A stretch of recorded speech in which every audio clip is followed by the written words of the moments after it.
Someone pushed you today and part of you wanted to push back hard. The blue robe symbol of Chinese theatrical grace teaches the most underrated social skill: how to move through tension without adding to it. From blue-robed water sleeves gracefully handling interpersonal friction. When tensions rise, you move like the water sleeve of Peking Operaelegant, intentional, holding your poise. I will move with the subtle sweep of the long sleeve. When conflict arises, I do not strike, I guide. I respond with elegance, preserve my boundaries, and navigate connection with grace. There is a line that has survived the ages not because it is clever, but because it is true. I will move with the subtle sweep of the long sleeve. When conflict arises, I do not strike, I guide. I respond with elegance, preserve my boundaries, and navigate connection with grace. Read it slowly. It is not advice about winning. It is advice about knowing yourself. In traditional Chinese opera, the long white silk water sleeves carried by high-status characters are used to express emotion, nuance, and story through motion. This article uses that image as a metaphor for how we can handle interpersonal friction, why conflict often causes us to lose elegance or retreat, how to adopt a water sleeve style in communication: pause, sweep, turn. A 3-step method and 4-week practice plan to help you address friction in work, relationships, or family. The concept at the heart of this is what the blue robe tradition calls graceful conflict. And understanding it might change the way you make every decision from here. Here is what Blue Robe was really teaching. The symbol of the water sleeve, movement with meaning. The water sleeve originates in Chinese theater and classical dance, where long silk attachments to the cuffs evoke flowing motion, emotion, and spiritual presence.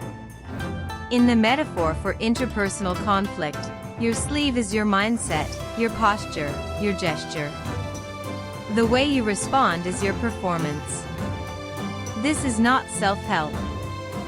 It is a strategic discipline, the prerequisite for all clear thinking. So why is this wisdom so rare in practice? There are 3 forces working against it.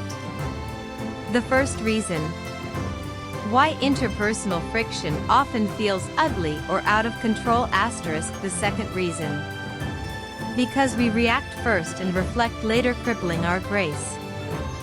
The third reason, because we view friction as a war rather than as a dance of connection.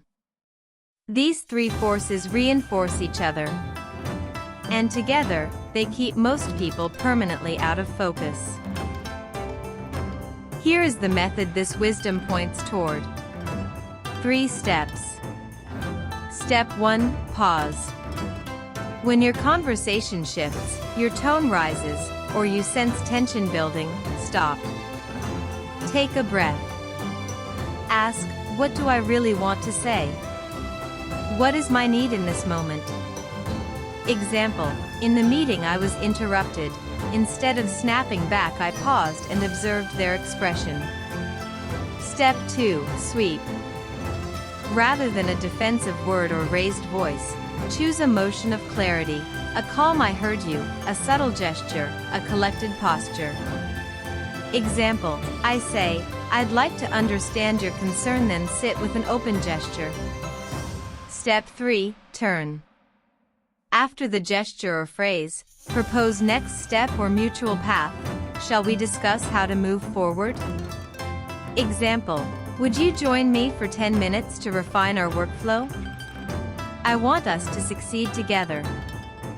4-week Graceful Friction Practice Plan. Week focus. Practice these 3 steps together. Form a loop, not a one-time exercise, but a daily practice. Before we close, I want to leave you with one question. Not to answer right now, just to carry with you today. Sit with it. The answer is usually closer than we think. If this resonated with you, the full article Blue-Robed Water Sleeves Gracefully Handling Interpersonal Friction.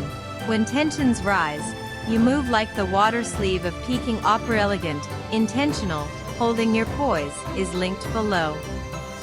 It includes a 4-week practice plan and common questions people ask about this.